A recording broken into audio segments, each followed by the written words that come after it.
se formó. La música con variedades, tocamos desde salsa hasta reggaetón. Un vacilón, este es el show de la mañana en el tapón. Son un bombón, tírame remix, Elison. Esto es el show de la mañana, el show. Esto es el show de la mañana, el show. Esto es el show de la mañana, el show. Esto es el show de la mañana, el show.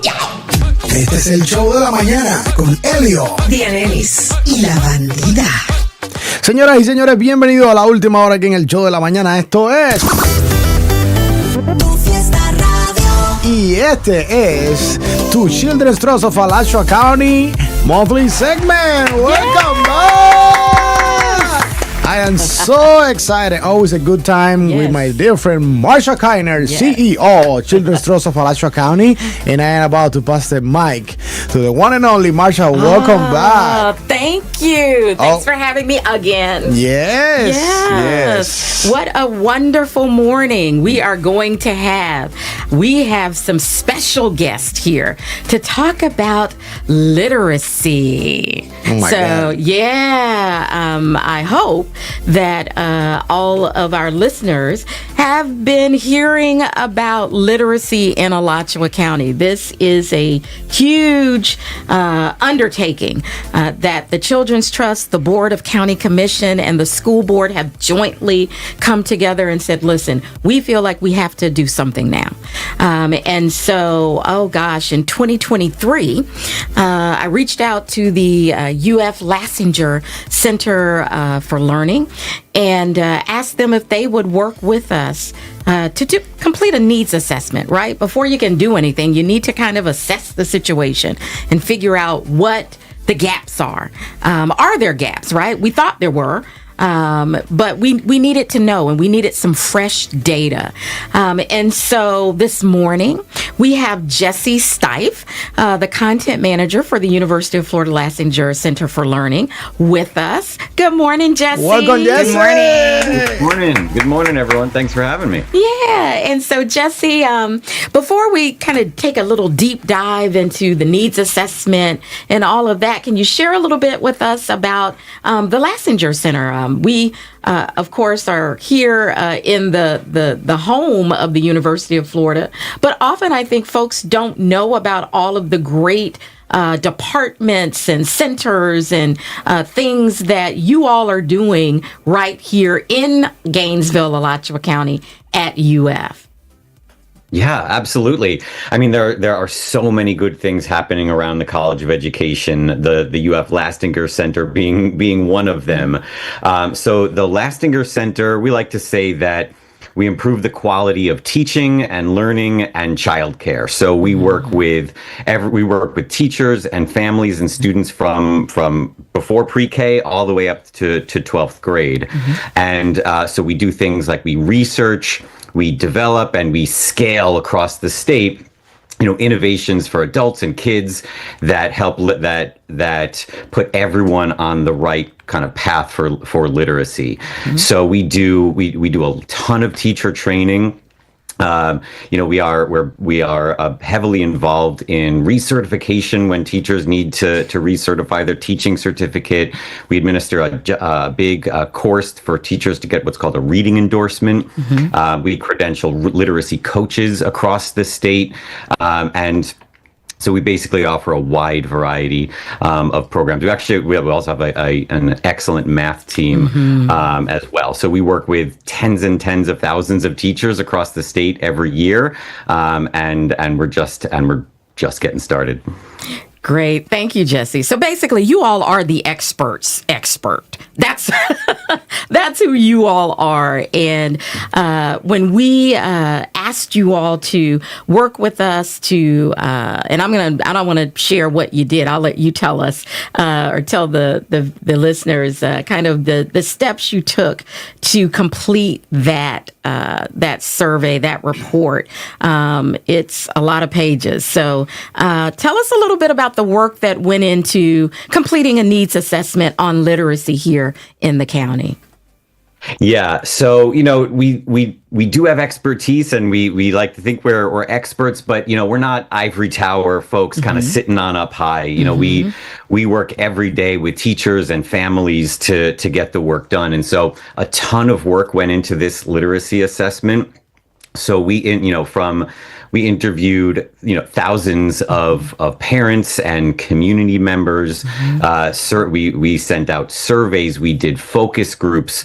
We sat outside Publix and Walmart to get to talk to folks, because we know that there's a big issue with technology access in lots of parts of the county. So we went to where folks are in order to get their input around literacy and literacy supports. We worked with Alachua County schools. We interviewed folks from the district to school leaders to teachers to get their input. Visited classrooms, conducted focus groups, and analyzed a metric ton of data that's both publicly available, and worked closely with Alachua County to get student data to kind of really pull back open up the hood and see what was going on. And all that took quite a bit of time and quite a bit of work, but that we were very, very happy to do it. Well, thank you.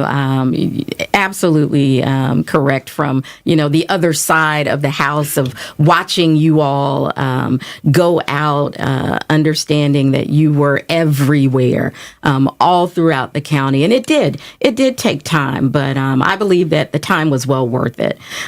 So we complete this assessment, and there were, I won't say a lot of surprises, but certainly you all kind of coalesced around three main recommendations, right? Yeah.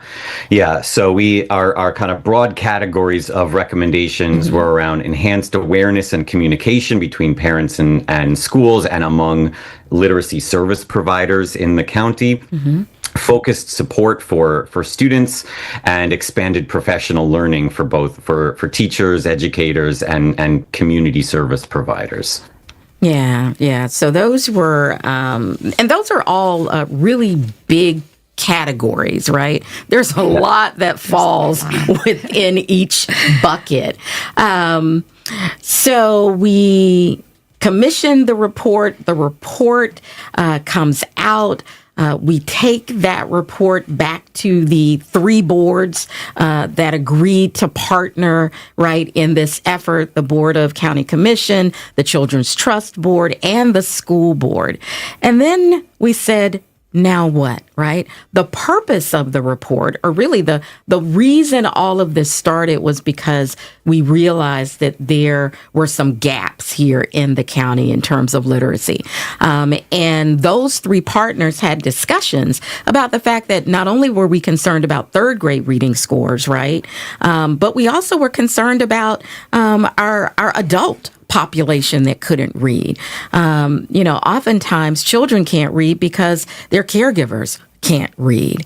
And so as we began to really think about all of this, we talked about one of the main core recommendations was that there should be some kind of a hub, right? Some place where all of this work could be done. And that kind of brings us to our next guest that is also here with us this morning, Dr. Teresa Beachy. And Teresa, I always ruin your title because it's a cool title. I should remember it. She is the Chief Organizational Strategist for the Center for Nonprofit Excellence. So you all, we want to welcome Teresa here with us this morning. So Teresa, thank you for being here. Yeah. Thank you.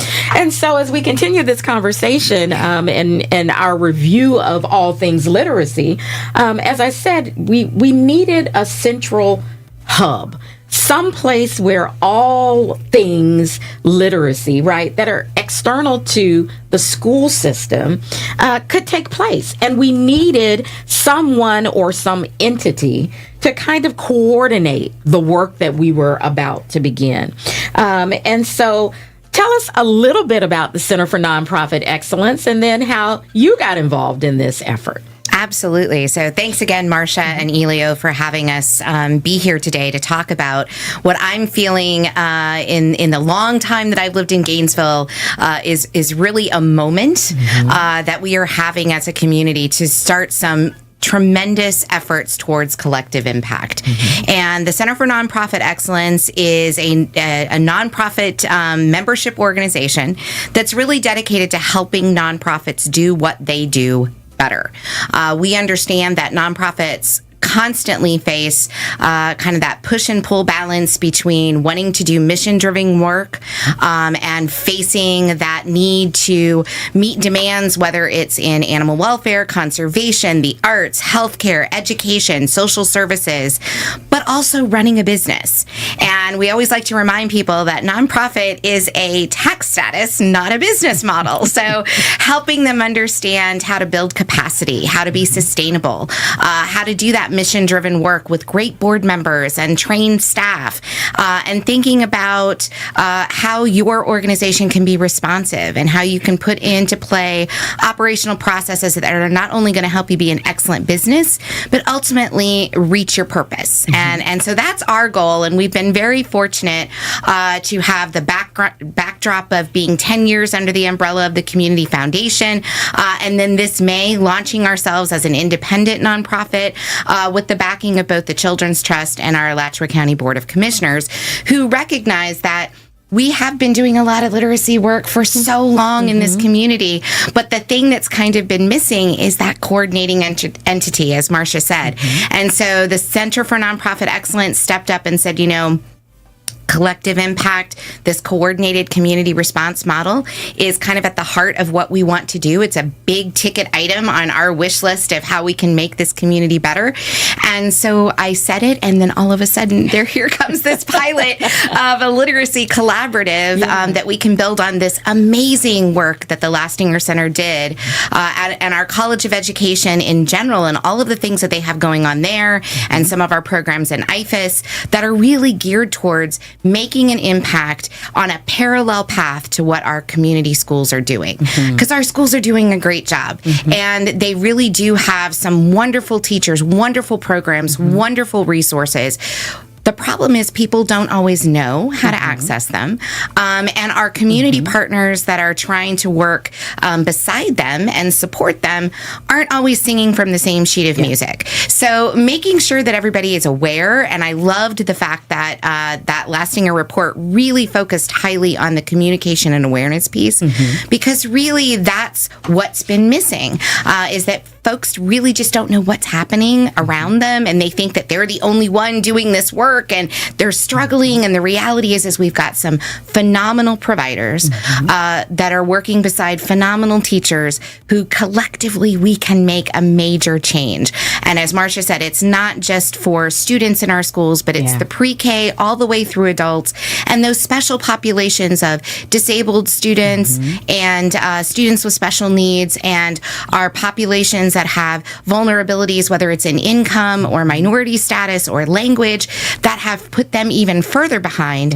We know that we have the capacity in this community with the experts in our community, with our practitioners, with our teachers, to really make a difference. And we just have to come together to collectively say, this is the moment, and let's do this. Wow, that's awesome. Yeah, so Teresa and I are hot off of some town halls that were held last week. You want to share a little bit about our town halls and our collaborative and what we've been doing? Exactly. So the Literacy Collaborative really has been focused on taking that Lastinger report and then trying to build a blueprint on how we can implement this. So we're creating some teams. We're looking at how we can get more feedback. Jesse and his staff did such a phenomenal job of going out there and kind of laying the groundwork to get people talking about this, that the next steps we wanted to take were then getting more feedback. And so we hosted 2 town halls, one at Eastside High School, one at Santa Fe High School last week, where we had incredible facilitators, and Dr. Naeem Brown from Santa Fe College and Ian Fletcher from our Gainesville Chamber of Commerce, who helped us tease out really what people are thinking in terms of what resources would you like to see? How could we better help you use those resources? And then what do you think really are the barriers to people learning to read and write in an effective way in our community? And so taking that opportunity, we got just hours of great feedback. And we're excited because David Torres was there doing the recording and capturing all of that. And that'll really help us create a campaign, get a lot of feedback to start building those programs and activities, and really figuring out a way that we can use, again, that report and all that research that the Lastinger Center did to create both physical hubs, virtual hub, and all of these activities that we're hoping will prove there are things that we can do in the community to improve literacy, and then we can scale them and replicate them so that, within the next 5 years, hoping we'll see them throughout our county in all the populations and in all the pockets and neighborhoods that really need this support.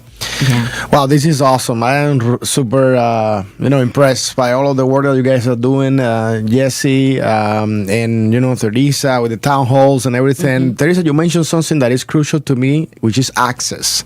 How we access the, these amazing vehicles towards, better literacy in our county, because sometimes we have tools in our toolbox, but we don't know, how to use them, or if they are even inside the toolbox. So, correct.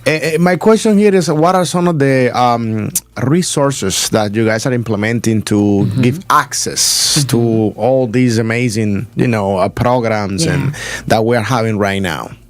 Well, that was one of the big questions that we asked is, would it be more accessible if there were things that you could do at home, if there were accessible programs that you could use online, or would you like to have face-to-face or some combination of all of those things? So the great news is we have practitioners that can do any and all of those. Oh, wow. And it's really just expanding. So we're starting with peak literacy, and they're creating a catalyst program where they're going out and doing the Great Leaps curriculum in a variety of pockets with kids that are in virtual school, with kids that are in school systems, that are in after-school programs.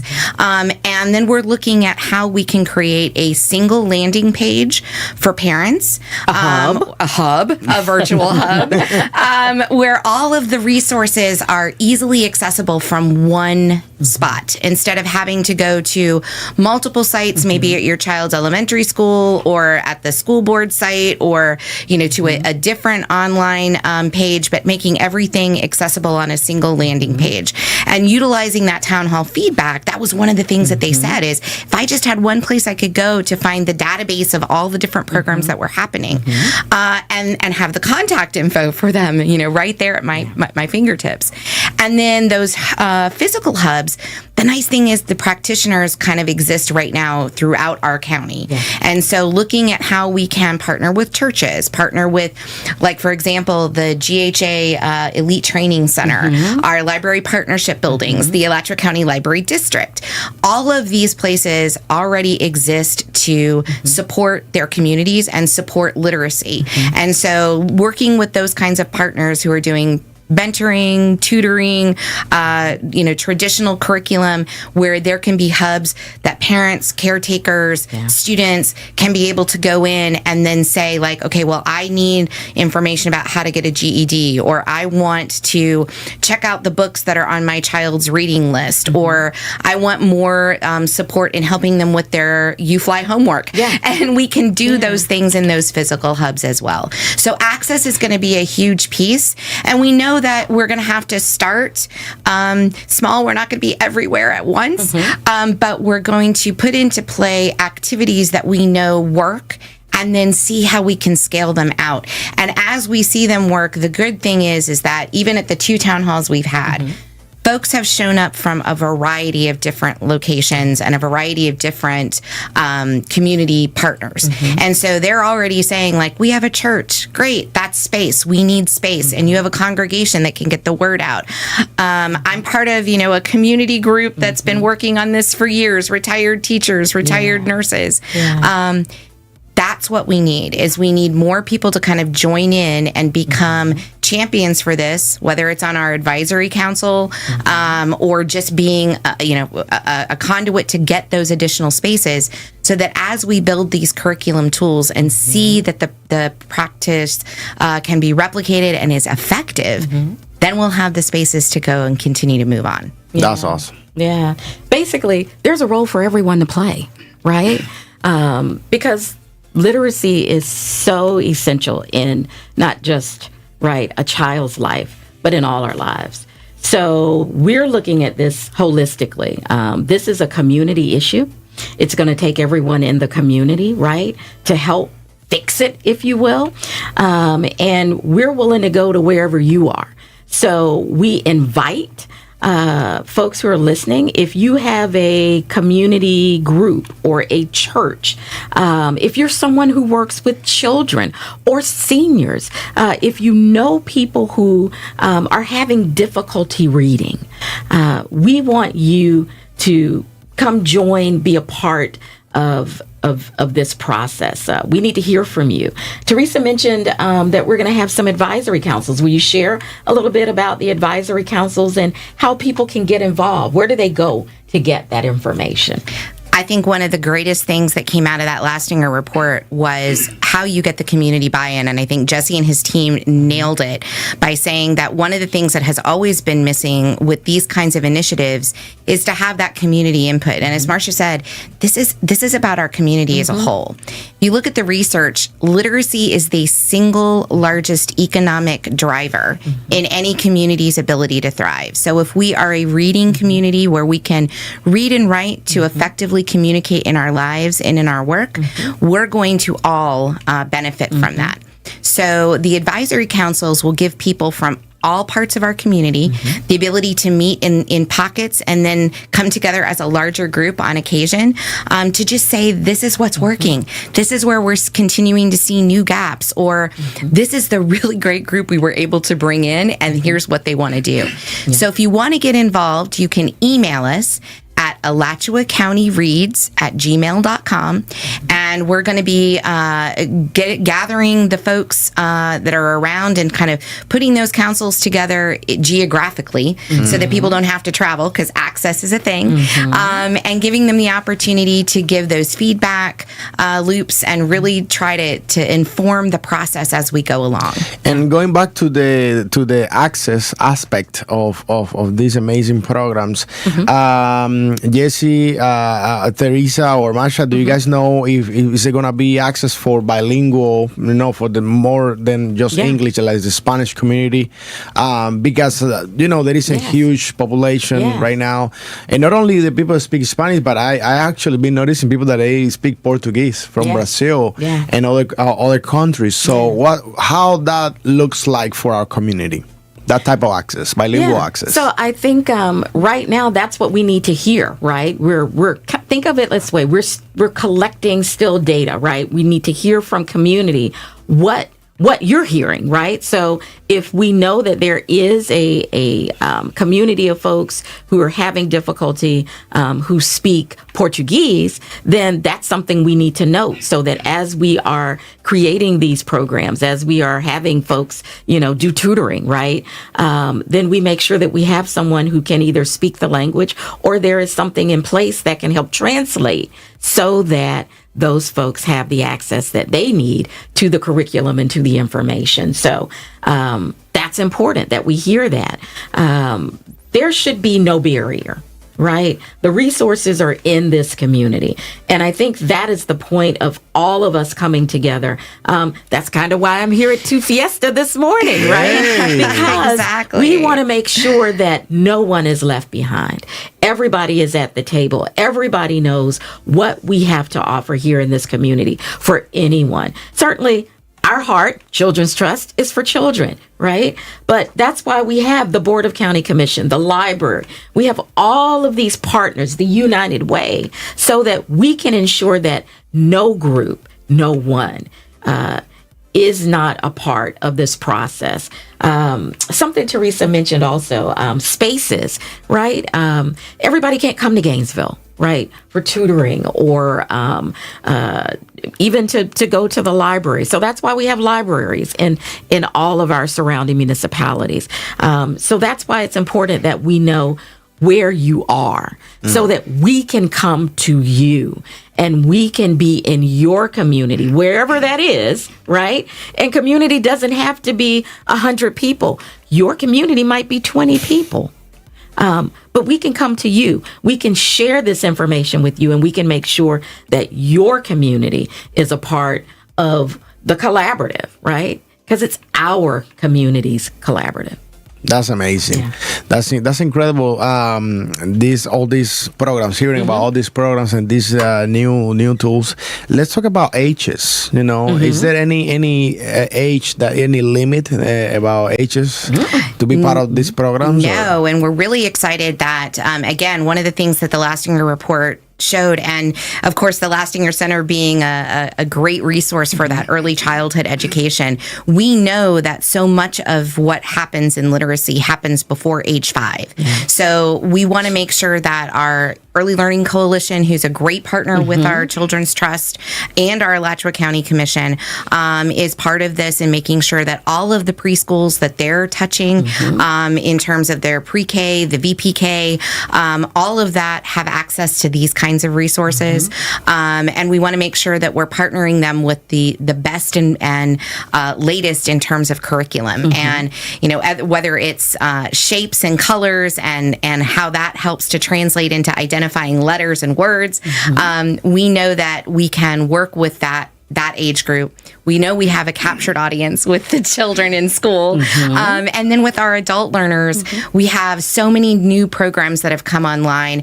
Everything from the library district to Santa Fe College, the Elite Training Center, and then these pockets where we're finding people all over the community that are doing little micro programs to help people with those basic literacy skills to get a better job, to complete a GED, to complete a certification program. So we want to make sure that, again, those folks all have access. And as Marcia said, there's room at the table for everyone. And whether it's partnering with America Reads, our students at the university, which, again, all the languages are represented there. So we'll have a variety of tutors and supports that we can bring that piece in. Or just from a cultural standpoint, making sure that we're being cognizant of the fact that people learn in different spaces and people learn in different ways. And so we want to make sure that ages, learning styles, language, all of that is represented. And we're working hard to make the space to give people the opportunity to give that feedback.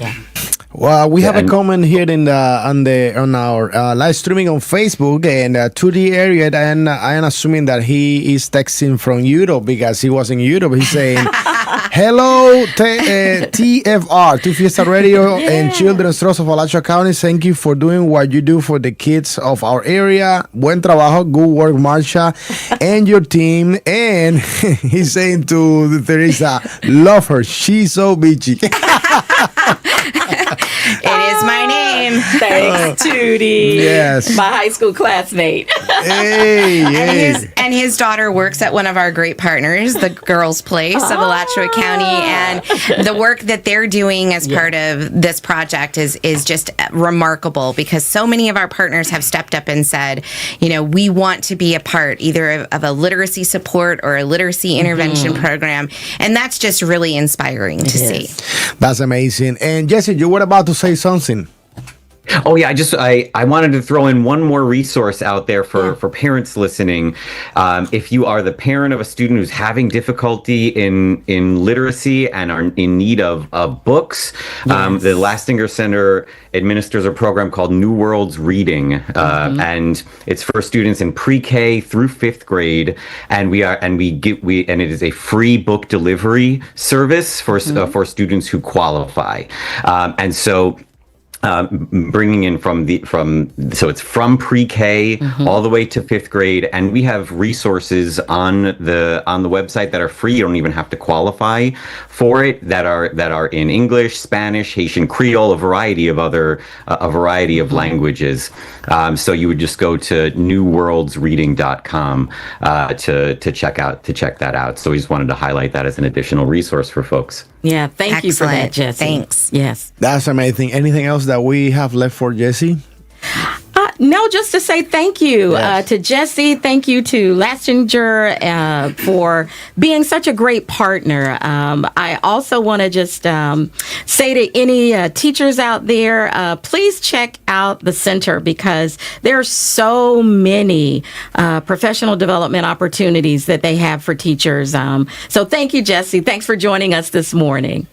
Thank you, Jesse. You have a wonderful rest of your week. We really appreciate what you do, and in the Lastinger Center, this is amazing, and you guys are truly making a huge impact and a difference in our community. So I am personally very grateful on behalf of everybody here in our team at Tu Fiesta Radio. So pleasure having you at the Children's Trust of Alachua County segment in Tu Fiesta 95.7. Thank you. Gracias. Thanks, Jesse.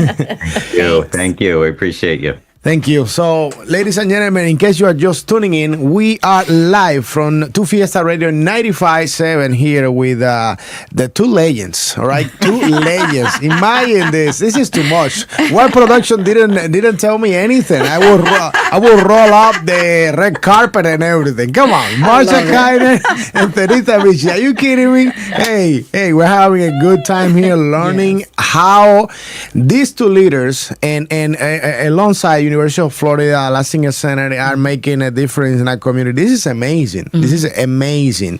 You mentioned, Marsha, like not only the kids, but also the caregivers. And you know what I was thinking? Imagine, because you cannot read, just to give a medicine to a kid. Yeah, the simple and most basic scenarios can be impacted by this, by what you guys are doing. Yeah. Correct. And it is amazing. Yeah. And that's why I said you have to think about it holistically. It's not just, we often think reading and we think about school, but it's reading for life. For life, yes. Yeah. For the day by day. Yes. Your daily routines. Yes. Correct. All of those things. Being are able to impacted. participate fully in your life and in your work, that's what we want for our community. And we know that we can get there because we've got such great resources. We're so lucky. And it's just a matter of putting them together in the right pattern and making sure that it's accessible, making sure that it is focused on what people need and what people want. And we're just really excited. And we hope that you'll reach out to us again at alachua@gmail.com. Send us an email, send us your thoughts. We've got College of Education interns who are eager to start diving into that feedback and really helping to inform the process. That is awesome. Yeah. And we have to just say, this is a special community, right? Because this community values its residents. We value children. We value our seniors. We value one another. And because we value one another, we're not afraid to lean into these types of initiatives. And when I say lean in, I mean fund them. Right? So the Board of County Commission, stepped up and said, hey, we're going to put $250,000. We're going to invest it into literacy in this community. And the Children's Trust said, you know what? We agree with you. We're going to put in $550,000, and we're going to commit to doing it for 3 years. That's a huge investment into literacy. So this is no small thing. This is really the beginning of a huge movement, a huge investment by our full county leaders, right, into literacy, ensuring that from birth, right? I don't want to say, I was going to say the grave, but I don't want to say the grave. But literally from birth to whatever whatever age, right? Our seasoned adults. We want to ensure that everyone in our community can read. So I didn't want to leave without saying that. That's important. That is awesome. So I wanna thank you, Teresa and Marsha, again for another awesome, exciting monthly segment, Children's Trust of Alachua County, bringing you, these organizations that they are spotlighting every single month. So wow, this one was huge. Yeah. I gotta tell you, this one was big, and I am excited and fired up to continue with my day. So muchas gracias por la sintonía, el cariño y la preferencia. Thank you for tuning in. We really appreciate you all. Remember, you can go back and watch this whole thing or listen to it while you're driving on our YouTube channel, and also it's going to be on the outlets of Children's Trust of Alachua County. So este servidor, this guy right here, Elio Piedra, Marsha, and Teresa. Okay, I'm saying goodbye, but we're gonna see you next month in another Children's Trust of Alachua County segment in Tu Fiesta Radio. En Gainesville, Florida, la casa de los latinos. Tu fiesta radio. Tu fiesta radio,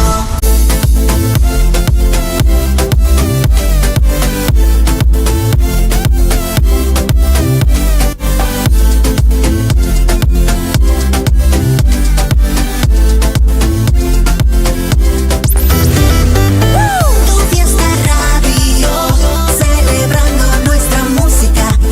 La casa de los latinos. En Gainesville, Florida, 95.7. Tu fiesta radio.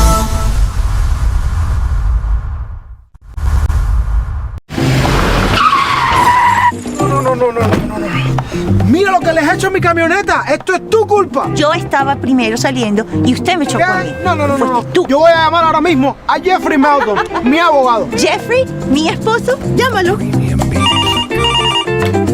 Meldon Law habla Jeffrey. Una mujer loca aquí. Me acaba de tocar la camioneta. ¿Un cliente nuevo? Sí, pero un poco complicado.